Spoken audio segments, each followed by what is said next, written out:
নমস্কার বন্ধু, আজ আপনাদের রাসবিহারীতে অবস্থিত মহানির্মাণ মঠে নিয়ে যাব।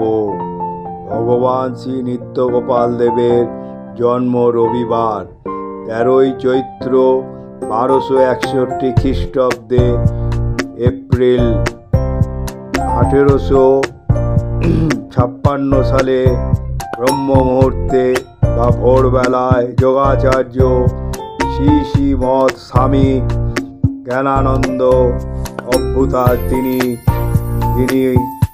শ্রী শ্রী নিত্যগোপাল নামে পরিচিত। তিনি ভারতের পশ্চিমবঙ্গে কলকাতার 113 রাসবিহারী এভিনিউ অবস্থিত মহানির্মাণ মঠ প্রতিষ্ঠা করেন। শ্রী শ্রী নিত্যগোপাল দেবের পবিত্র দেহ মহানির্মাণ মঠের এক প্রাঙ্গণে স্থিত। তার জীবন ছিল অসাধারণ এবং বিস্ময়কর ঘটনার ধারাবাহিকতা ও তার মহানুভবতার এবং মহৎ ঘটনাবহুল কর্মজীবন শুধুমাত্র তার শিষ্য অনুসারী এবং ভক্তদের কাছেই পরিচিত ছিল, যেহেতু তাকে একটি নির্ধারিত বিচ্ছিন্ন এবং অপ্রত্যাশিত জীবনযাপন করার জন্য দেয়া হয়েছিল।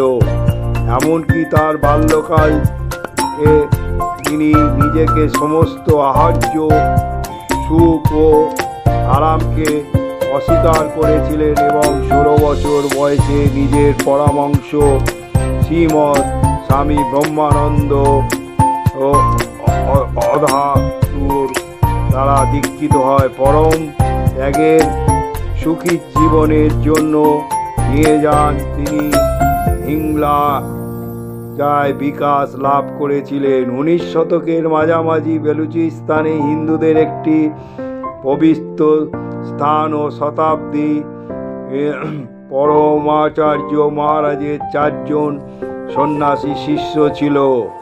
আমাদের গুরুদেব ছিলেন তা সবার মধ্যে ও সর্বকনিষ্ঠ ও বিশিষ্ট। তিনি তার পিছনে প্রচুর সংখ্যক ধর্মীয় বই রেখে গিয়েছেন, সমস্ত প্রচার সম্পর্কে, যেগুলো এত বেশি শিক্ষাগত অর্জনের জন্য নয়, তিনি জন্মগত আত্মজ্ঞান ও আত্ম উপলব্ধি সর্বজনীন ধর্মের তত্ত্বের প্রচারক হওয়ার কারণে তিনি সম্প্রদায় এবং সম্প্রদায়ের লোকের স্বাগত জানান। শুধুমাত্র হিন্দু